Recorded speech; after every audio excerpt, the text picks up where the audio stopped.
Hey folks, thanks for praying. So here's what happened. We were doing interviews for Christian TV and for other purposes with a team, and just trying to talk to religious Jews and to say, okay, what do you believe? And you're explaining you're going to be talking to people who don't believe these things, and just trying to build bridges, find ways, for an open door for someone to dialogue with. And in the setting where I was, it was appropriate. I had a yarmulke on, but otherwise not trying in any way to, to give any false impression, and was clear about, who they were talking to. Anyway, somebody, they have these counter-missionary groups. Somebody started yelling, missionaries, missionaries. So we stopped filming at that point because you don't want to create a commotion, and we're just trying to exit through this busy marketplace. But then this guy's yelling, missionary, missionary. So the last thing I'm going to do is walk away. So I figured let's try to use this as an opportunity to preach to people. And next thing, we're surrounded by ultra-Orthodox Jews. We'll have something uploaded a little while on YouTube. And one guy, just kept following us and standing in our way and pushed the phone in my face. So I just pushed it away. So he starts screaming, "You attacked me!" So they call the police.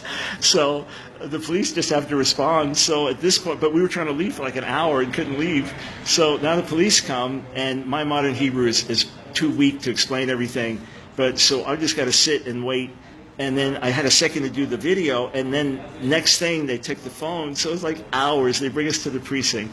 We're sitting for hours, just doing nothing, next to the counter-missionary guy, and he's going, "You're a shakran, you're a liar." I said, "You've helped." I said, "You've helped my work today." I said, "You don't know it, but you've helped me." So finally, the investigator shows up, and he interviews the one guy for like, I don't know, half hour or longer. So I see this whole thing's lasted maybe 4 or 5 hours. So then he brings me in and asks me what happened. It's clear as day to him what was going on. And he said to me, "So you're a missionary?" And he said, "What do you do?" I said, "I'm a professor and I have a TV show, radio show." And he said, "You're a missionary?" I said, "Well, I believe in Jesus." He goes, "I like missionaries. Missionaries are good." So he says, "So what happened?" The guy says, "You attacked him." I said, "I haven't been in a fight in my life." He said, "So show me what happened." So he pushes the phone on my face. I push it away. He goes, "That's all that happened, right?" I said, "Yeah." He goes, "Nothing." He said, "You want a lawyer?" I said, "Do I need one?" He goes, "No, it's nothing." So I showed him YouTube that we had video that you'll be able to see soon, us surrounded, the ultra-Orthodox all upset and everything. And so leave the police station, and finally after all these hours, I said, "Do I need anything paperwork?" He goes, "No, here's my name. It's nothing. It's fine. Leave." So I finally walk out, and there are these ultra-Orthodox Jews waiting for me with cameras. So I wave at them, and there's another guy standing there. Not in black from head to toe, but also very Orthodox. And he says, "So you're a violent man now?" And I start laughing. I said, "Yeah, right." He goes, "We have it on video." So we're both laughing. I said, "Come on." I said, "What are you talking about?" So we're going back and forth. He said, "You need to go to Bethlehem." I said, "I am." He said, "I know." So somehow he knew my itinerary. He said, "I know." And I said, "I'm going to Bethlehem as a friend of Israel." Think of that. After all that, as a friend of Israel. So he says to me in Hebrew, he says, "This one time I wish you success." So we shook hands. I walk away from there. Some old guys following me down the street.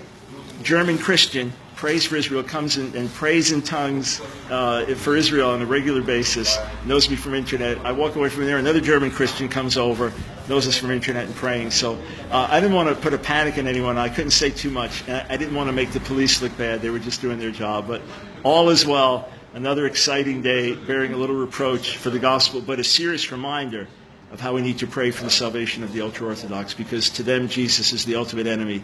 We need to pray for their eyes to be open. But thanks for praying, and I'll try to give a more full update on radio. God bless.